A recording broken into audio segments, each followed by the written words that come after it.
Yung mga maisa namin, ito yung maisa namin dito sa Dipolog City mga ka-agri. Ayan, dito sa probinsya namin, hindi kami bumalik doon mga ka-agri. Dahil, walang tayo mga ka-agri. So, dito muna kami sa, hindi kasi nakasabay ko lahat ng pagtanim namin. Kaon ka na, walang naman ka.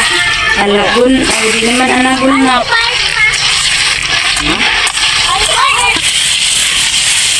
Ano to na dito de?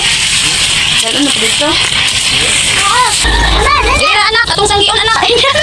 Uy, hindi yan makain, uy. First time nilang makakita ng mais nga ka-agri.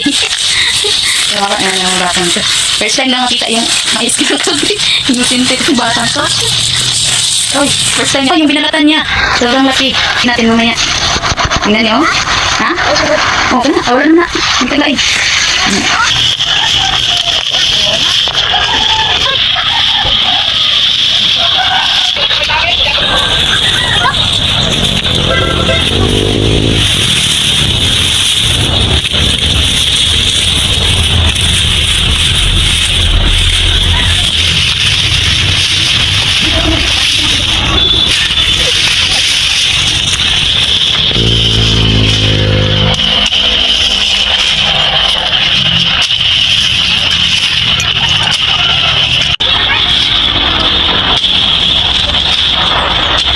Sige na, ano ka?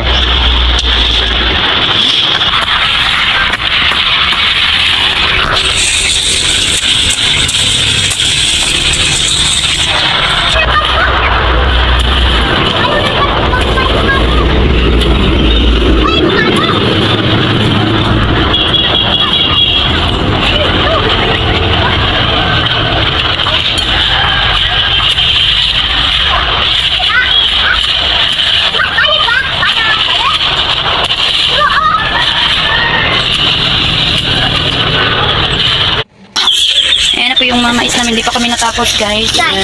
Okay, balatan nyo. Yung mga anak niya. Ay, hindi pa ako natapos magtapas. Meron pa akong tatapasin. Ayun eh, kasi mainit mga ka-agri. Yan. Babalatan ng mga anak ko. Pahinga muna ako. At itong asawa ko,